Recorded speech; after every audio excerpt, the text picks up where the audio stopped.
There is a silence that happens right after your world breaks. It's not a peaceful silence. It's a heavy, thick quiet, where all you can hear is the sound of your own heart cracking. I heard that silence in a beautiful garden, surrounded by 200 people. All of them in their finest clothes. All of them watching me. My only son, the boy I raised on my own, had just asked me to leave his wedding. He stood there under a canopy of white flowers, his new wife's hand gripped tightly in his. And he looked at me, his own mother, and told me I was no longer welcome. The air left my lungs. The happy music from the string quartet seemed to slow and warp. All I could see was his face, so familiar, yet in that moment, a complete stranger. I had given this boy everything. I had worked 2 jobs to put food on the table. I had stayed up all night when he was sick. I had saved every spare penny to help him buy his first car.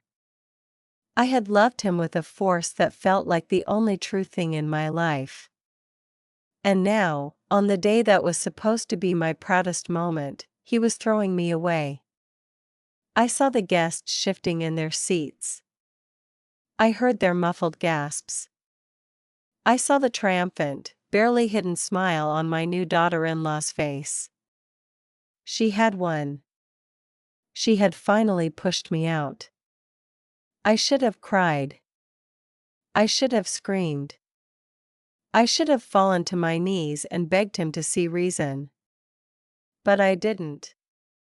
A strange, calm clarity washed over me. It was like a cold, clean wave. All the pain, all the fear, all the desperate need for his love, it just drained away. I looked at my son. I looked at his bride. And then, I did the one thing nobody expected.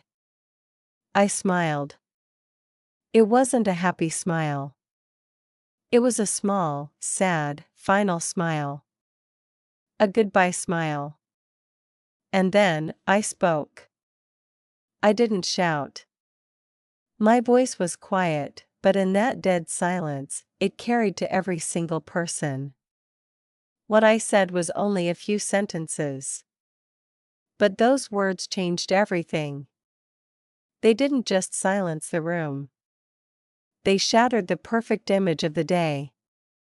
And they set me on a path I never thought I'd have to walk alone. This is my story. It's a story about a mother's love, a son's betrayal, and the quiet strength it takes to finally let go. My name is Clara. For most of my life, I was just a mom. My world used to be very small, and very full. It was filled with the smell of peanut butter sandwiches, the sound of little feet running down the hallway, and the warm, solid weight of my son, Leo, sleeping in my arms. His father, my Michael, was a good man.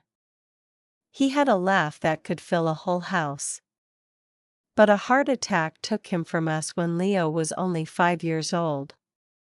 One day, our family was 3. The next day, it was just 2. After Michael was gone, my entire world shrank down to my son.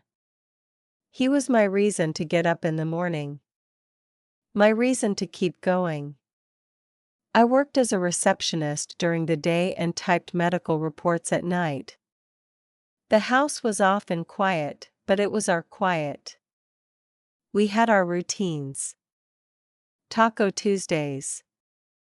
Movie Fridays. Pancake Sundays. Leo was a good boy. A little quiet, like his father. He loved building complicated Lego castles and reading books about planets. I remember sitting on the edge of his bed at night, listening to him tell me facts about Jupiter's moons. His eyes would just shine. I tried my best to be both mom and dad for him. I learned to throw a baseball, even though I was terrible at it. I helped him with his science projects, staying up late to paint papier-mâché volcanoes. I saved every dollar I could for his college fund. It wasn't always easy. There were lonely nights. There were bills I wasn't sure how to pay. But when Leo would hug me and say, "You're the best, Mom," every single struggle felt worth it. He grew up. It happened so fast. One day he was a little boy with scraped knees. The next, he was a young man, tall and handsome, heading off to university. The house felt so empty when he left. The silence wasn't our comfortable quiet anymore. It was just silence. I missed the mess. I missed the noise. I missed him. But I was so proud. He was studying engineering. He was smart. He was going to have a life I could only have dreamed of. He met Sophia during his final year of college. He brought her home for a Sunday dinner. I was so nervous. I cleaned the house from top to bottom. I cooked his favorite meal, my special meatloaf and garlic mashed potatoes. When I opened the door, I saw them standing there, hand in hand. Leo was beaming. And Sophia, she was beautiful. She had long, dark hair and perfect makeup. She was wearing a stylish dress, and she carried herself with a confidence that I, a woman who bought her clothes from discount stores, never had. "Mom, this is Sophia," Leo said, his voice full of pride. She smiled at me. It was a bright, white, perfect smile.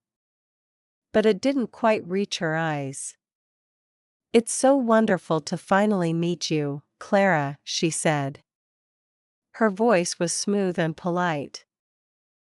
I hugged her. "Please, call me Mom," I said, my heart so full. She stiffened just a little in my arms. "I'll call you Clara, if that's all right," she said gently. "It feels more modern." I pulled back, a little surprised, but I nodded. I didn't want to make a fuss. I just wanted my son to be happy. That first dinner was pleasant. Sophia talked about her job in marketing. She talked about her family, who lived in a much nicer part of town. She complimented the food, though I noticed she only moved it around her plate. After dinner, Leo helped me with the dishes in the kitchen, like he always did. "So, what do you think?" he asked, his eyes hopeful. "She's lovely, Leo," I said, and I meant it. "She's very polished." "She's amazing, Mom," he gushed. "She's so smart and ambitious. She has her life so together." I smiled and wiped a soap bubble off his nose. "I'm just happy that you're happy." And I was. Truly. For the next 2 years, I watched their relationship blossom. They got a sleek, modern apartment together in the city. I visited a few times, but I always felt a little out of place. Their furniture was all sharp edges and light colors. There were no cozy, worn-out blankets. No sentimental clutter. It was beautiful, but it didn't feel like a home. Then, one evening, Leo came over alone. He was fidgeting, nervous. "Mom," he said, sitting down at my old kitchen table. "I'm going to ask Sophia to marry me." Tears sprang to my eyes immediately. "Oh, Leo. That's wonderful news." I reached out to hug him, but he was holding a small, black velvet box. He opened it. Inside was a stunning diamond ring. It was huge. It must have cost a fortune. I felt a small knot of worry in my stomach. Leo, that's a very big ring. Are you sure? His face clouded over just a little. Sophia has certain tastes, Mom. I want to give her the best. I took out a small loan. It's fine. A loan? For an engagement ring? But I didn't say anything. I didn't want to spoil his joy. He proposed. She said yes. And the wedding planning began almost immediately.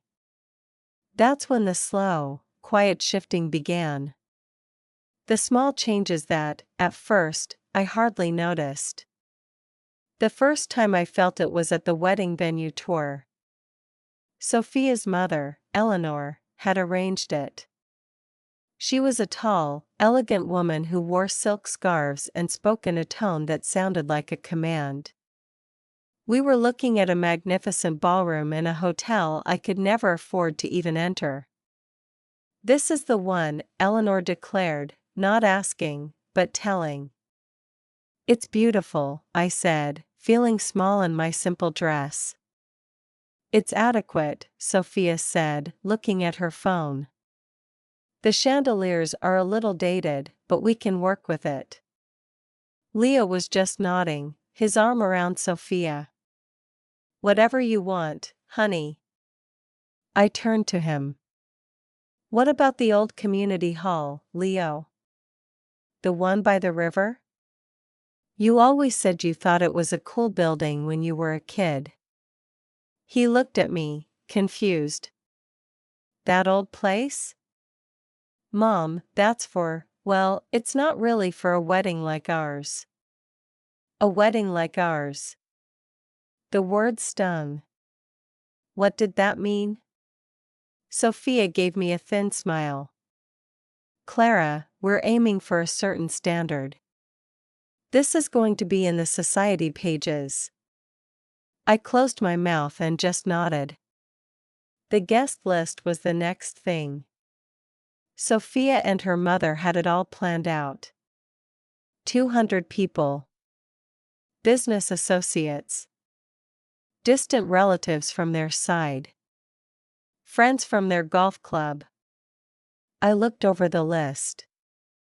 Where are Aunt Mary and Uncle Bob? I asked. And what about Mrs. Gable from next door? She's watched Leo grow up. Sophia sighed, as if I were a child asking for too many sweets. Clara, we have a very strict number. We simply don't have room for everyone. But their family, I said softly. It's our day, Mom, Leo said, not looking at me. We need to do what's right for us. Our day. The words felt like a door closing. I tried to stay involved. I offered to help with the centerpieces. I thought it would be a nice thing to do together. I spent a weekend making a beautiful sample with silk flowers and a little battery-operated light. I brought it to their apartment, so proud of my work. Sophia looked at it. She didn't pick it up. She just tilted her head. It's very homemade, Clara, she said. We've already ordered the floral arrangements from the designer. They're minimalist. White orchids.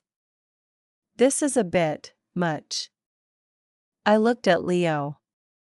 He was looking at Sophia, waiting for her cue. It's nice, Mom, he said finally. But Sophia's got a real vision for this. His vision. Not ours. His and Sophia's. The final straw, before the wedding, was the suit. Leo came over one afternoon. He seemed stressed. Mom, he said. About the wedding. The groomsmen are all wearing very specific tuxedos. It's a package deal. That's fine, honey, I said. I can help you with the cost if you need. It's not that, he said, avoiding my eyes. It's my suit. As the groom. It's different. It's a custom fit, from a specific tailor. I waited, confused. He took a deep breath.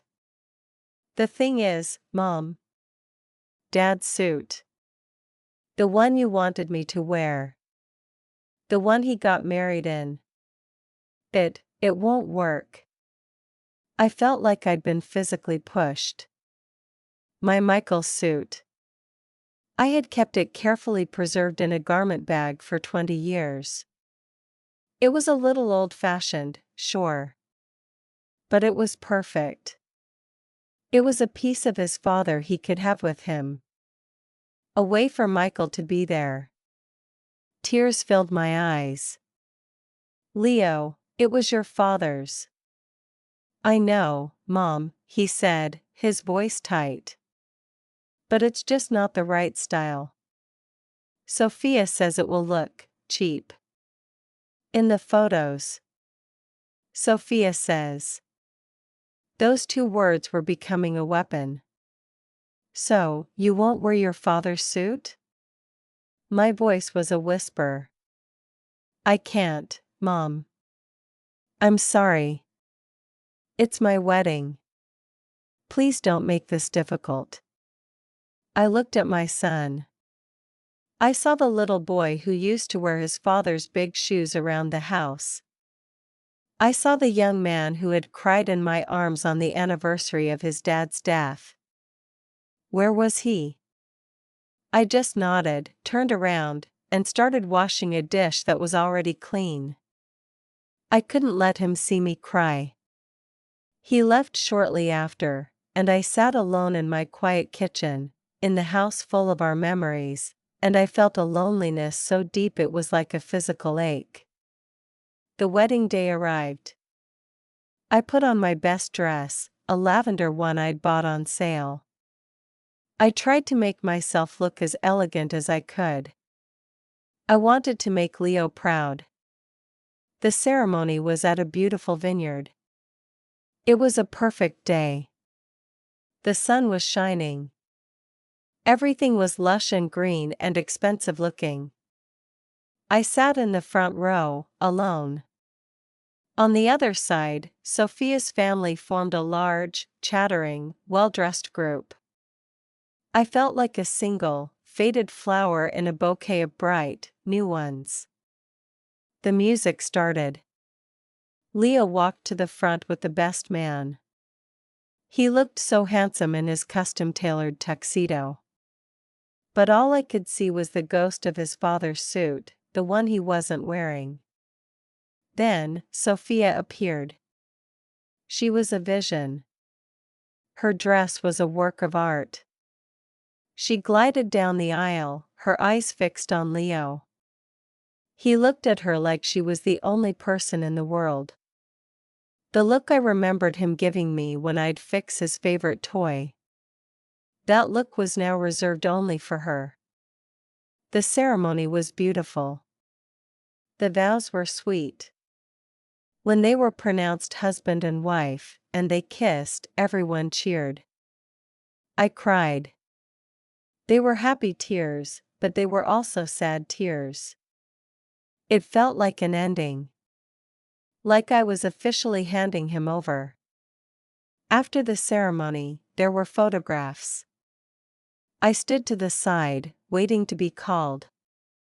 I saw the photographer posing them with Sophia's family. Dozens of pictures. Then, it seemed like it was over. The wedding party started to walk towards the reception hall. Wait, I said, hurrying up to the photographer.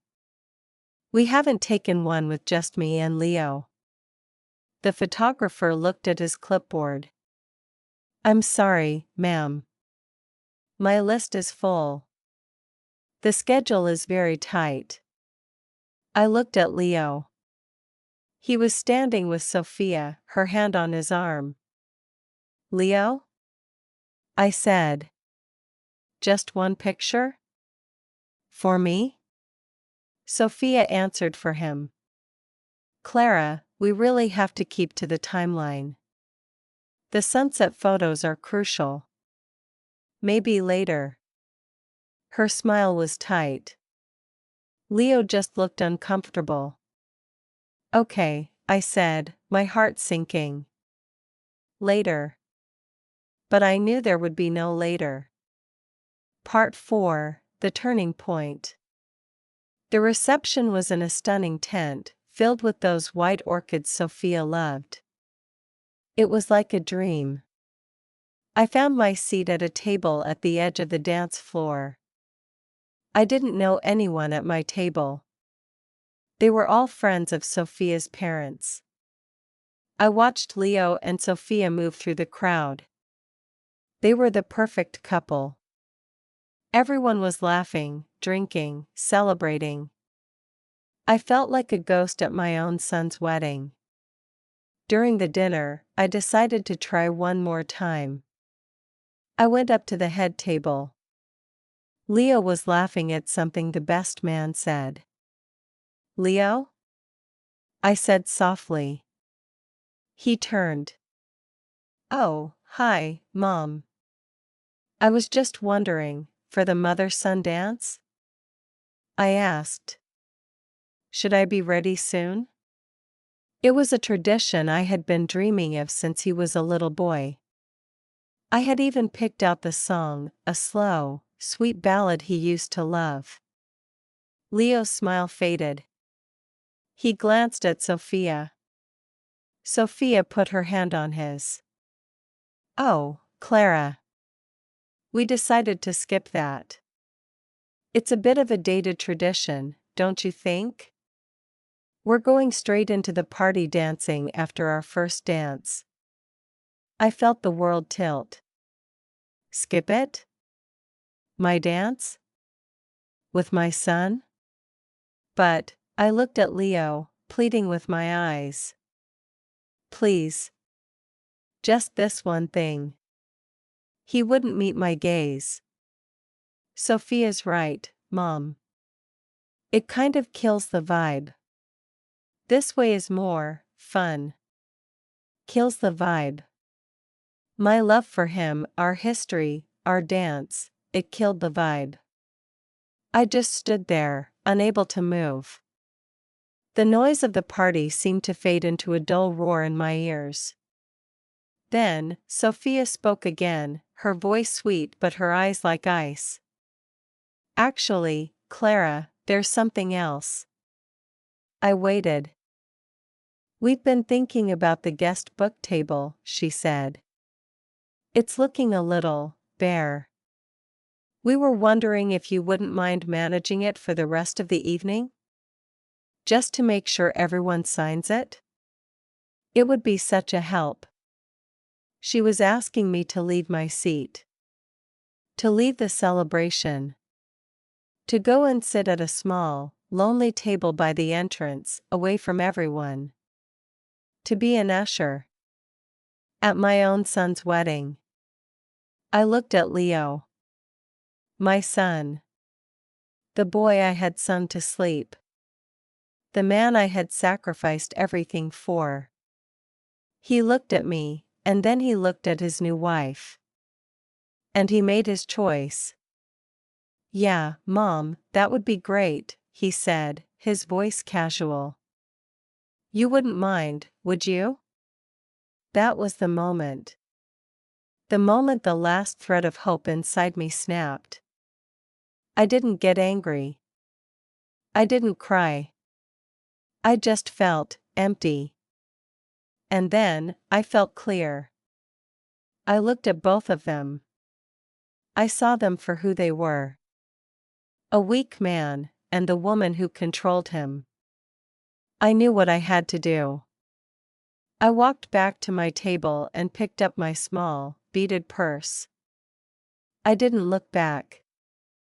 I walked straight out of the tent, through the garden, and towards the parking lot. I had just gotten into my old, reliable car when I saw Leo running after me. He looked panicked. Mom. Mom, wait. Where are you going?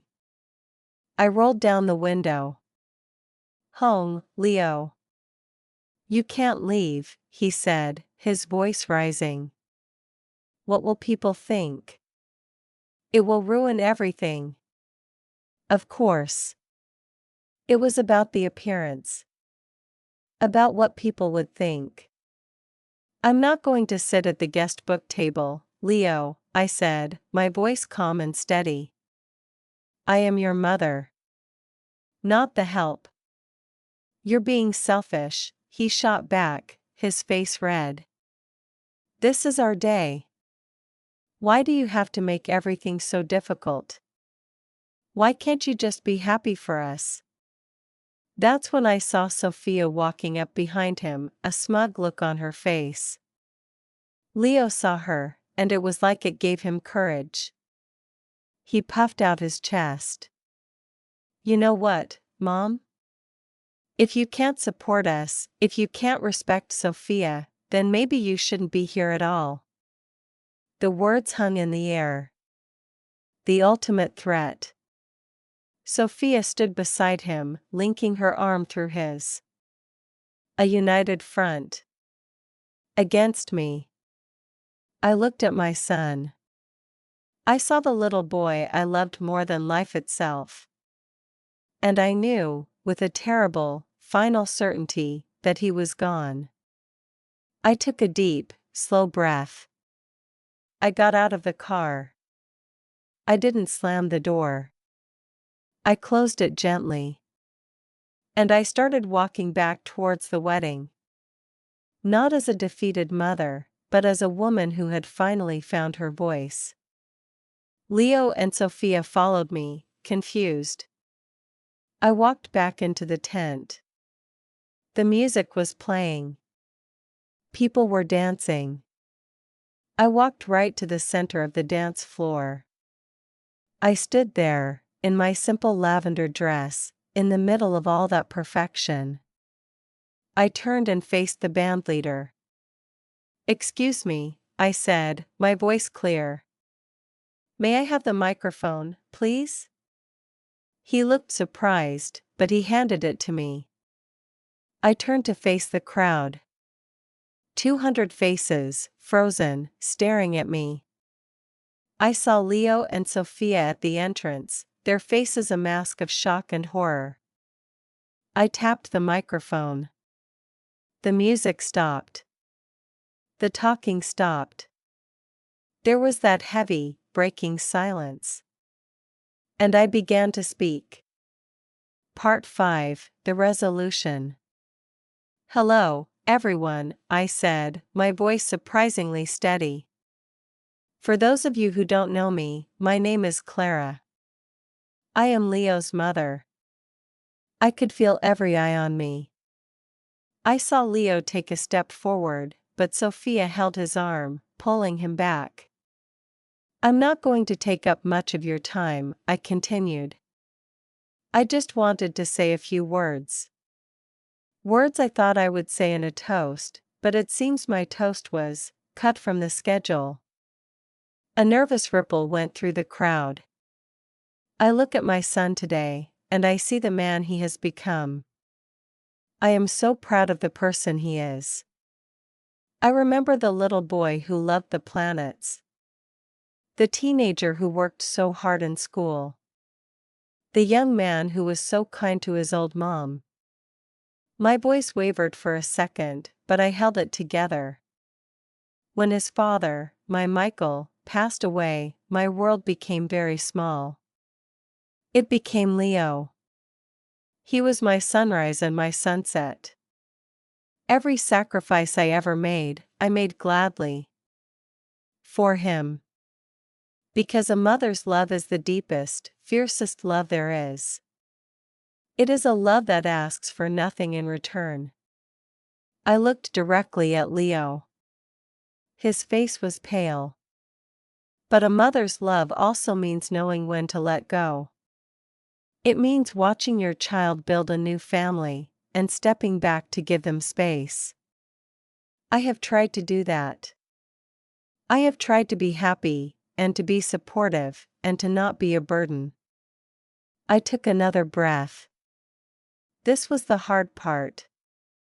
But there is a difference between stepping back and being pushed out. There is a difference between letting go and being let go of. I saw Sophia's jaw tighten. A few minutes ago, I said, my voice soft but clear, my son asked me to leave his wedding. He and his new wife felt that my presence was difficult. That I was not being supportive enough by refusing to spend the reception sitting alone at the guest book table. A collective gasp went through the crowd. People turned to look at Leo and Sophia. I saw the shock and disapproval on their faces. So, I will grant their wish, I said. I am leaving. I looked at Leo, and my heart broke all over again. But I kept going. But before I go, I want to say this. Leo, I love you. I will always love you. That will never change. But love should not mean silence. It should not mean allowing yourself to be treated as an afterthought. It should not mean erasing yourself to make room for someone else's perfect life. I turned my gaze to Sophia. Sophia, welcome to our family. I truly hope you make my son happy. But a family is built on respect. On kindness. Not on power and control. Remember that. I looked back at the crowd. Please, don't let this spoil your evening. Celebrate. Be happy. This is still a wedding. It is still a beautiful day. I handed the microphone back to the stunned bandleader. The silence in the tent was absolute. You could have heard a pin drop. I didn't look at anyone. I just turned, and I walked. I walked past the tables of staring guests. I walked past the beautiful, uneaten wedding cake. I walked past my son, who was standing frozen, tears now streaming down his face. I didn't stop. I got into my car, and I drove away. This time, for good. The days that followed were the darkest of my life. The house was so quiet. The silence was a physical presence. I didn't answer the phone. I didn't check the messages. I knew there would be anger from Leo. Accusations from Sophia. Pleas from well-meaning friends. I had to sit with the pain. I had to let it wash over me. The grief was not just for the wedding, but for the son I had lost. The future I had imagined, being a grandmother, having family holidays, growing old surrounded by love, it was all gone. I cried until I had no tears left. About a week later, there was a knock on my door. It was late. I wasn't going to answer, but the knocking was soft. Persistent. I opened the door. It was Leo. He looked terrible. His eyes were red-rimmed. He was still in his wedding suit, now wrinkled and stained. We just looked at each other. "Can I come in?" he whispered. I stepped aside. He walked into the living room and stood there, looking lost. He looked at the photos on the mantelpiece. Photos of him and me. Photos of his father. "I'm sorry, Mom." The words were so quiet, I almost didn't hear them. Then, he broke. He crumpled onto my sofa, his shoulders shaking with huge, ragged sobs. The kind of sobs I hadn't heard since he was a little boy. I didn't go to him immediately. I let him cry. He needed to feel it. the weight of what he had done. When his sobs subsided, I sat down next to him and handed him a box of tissues. "She left me," he said, his voice hoarse. I didn't say anything.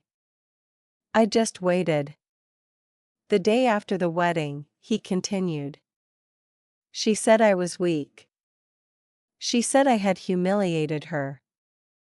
She said a real man would have thrown you out himself.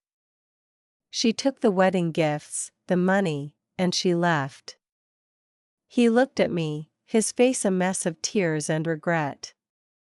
"She never loved me, Mom. She loved the idea of a husband. A successful husband she could control. I was just a project." I put my hand on his back. It was an automatic, maternal gesture. "I am so sorry," he cried. "For everything. For the suit. For the dance. For asking you to leave. I don't know who I became. I was just so desperate for her to love me. I thought if I did everything she wanted, she would." "Oh, Leo," I said, my heart aching for him. "You can't buy love with obedience." "I know that now," he whispered. "I lost everything. I lost her. And I almost lost you." He looked around the familiar, cozy room. At his childhood home. "This is what's real," he said. "You are what's real." And I threw it away. We talked for hours that night. He told me about the pressure he'd been under. The constant criticism from Sophia. The way she slowly isolated him from his friends, and then from me. He told me about the debt he was in from the ring and the wedding, trying to keep up with her demands. It was a story of a young man who was lost, and a woman who took advantage of that. I listened. I didn't interrupt. I didn't say, "I told you so." When he was finished, he looked exhausted. Empty. "Do you think you can ever forgive me, Mom?" he asked, his voice small. I looked at my son. Not the groom in the tuxedo. Not the man controlled by his wife. But my little boy. He had made a terrible, hurtful mistake. But he was still my son. "Yes, Leo," I said softly. "I can forgive you. But forgiveness isn't a magic eraser. The hurt is still there. Trust has to be rebuilt. That will take time." He nodded, understanding. "I'll do whatever it takes. I promise." He started coming over every Sunday again. For tacos. It was awkward at first. The silence between us was heavy with unsaid things. But we kept showing up. He started therapy to understand why he let himself be treated that way. He got a second job to pay off his debts. He was trying. Really trying. It wasn't a quick fix. There were stumbles. There were times the old hurt would rise up in me, and I would be short with him. But he was patient. He was learning to be his own man. A year later, he was a different person. More grounded. More himself. He had reconnected with his old friends. He was laughing again. One Sunday, he was over for pancakes. He was flipping them at the stove, just like I'd taught him. "Mom," he said, not turning around. "I've been seeing someone." My heart skipped a beat. I was scared for him. He turned around, seeing the worry on my face. He smiled. "It's okay. Her name is Chloe." She's a teacher. She's kind. She reminds me of you. A few weeks later, he brought her over. Chloe had a warm smile and laughing eyes. She wasn't polished or perfect. She was real. She hugged me when she met me. A real, genuine hug. We had a great evening. She helped me with the dishes without being asked. She and Leo teased each other gently. I saw the way he looked at her, not with desperate need, but with quiet, steady love. After they left, I looked around my kitchen. It was messy. There were dirty plates in the sink. And it felt like a home again. It felt full. Life has a funny way of coming full circle. Last month, Leo and Chloe got engaged. It was a quiet affair. He proposed during a picnic in the park, by the river where he used to play as a boy. There was no giant, expensive ring. He gave her his grandmother's simple, gold band. And she cried tears of pure joy. They asked me to help them plan the wedding. We're having it at the old community hall. The one he once said wasn't good enough. We're stringing up fairy lights. His Aunt Mary and Uncle Bob are coming. So is Mrs. Gable from next door. And Leo? He asked me if I thought his father's suit could be altered to fit him. When he asked me that, I started to cry. But this time, they were only happy tears. We found a wonderful tailor who is working magic on the old fabric.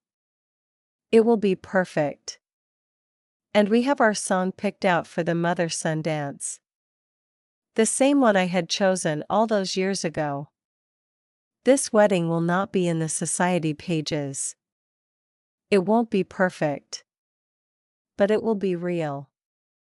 It will be filled with love, and laughter, and the people who truly matter.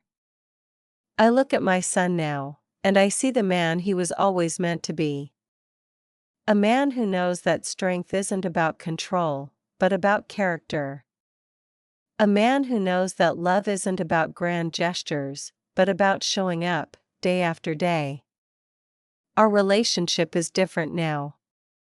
It's stronger. It's built on honesty and mutual respect. We had to walk through a terrible fire to get here, but we came out the other side. I learned something through all of this. I learned that being a mother doesn't mean sacrificing yourself until you disappear. It means loving your child enough to sometimes say no. It means having boundaries. It means showing them, through your own actions, what self-respect looks like. Letting go of Leo was the hardest thing I ever had to do. But in letting go of the son I thought I had, I made room to find the son I actually have. A good, flawed, wonderful man who is still learning, just like the rest of us. And as for Sophia? I heard she moved away. I don't wish her ill. In a strange way, I feel sorry for her. She will never know the kind of deep, unconditional love that comes from a family built on a solid foundation. A love that can withstand storms. So, if you are listening to this, and you are in a place of pain, if you feel pushed aside, or taken for granted by someone you love, please know this. Your love has value. Your presence has meaning. Do not ever let anyone make you feel small. Do not ever allow yourself to be treated as an option. Sometimes, the most loving thing you can do is to love yourself enough to walk away. To speak your truth, even if your voice shakes. Because silence can be broken. And hearts, even broken ones, can learn to beat again. Stronger than before.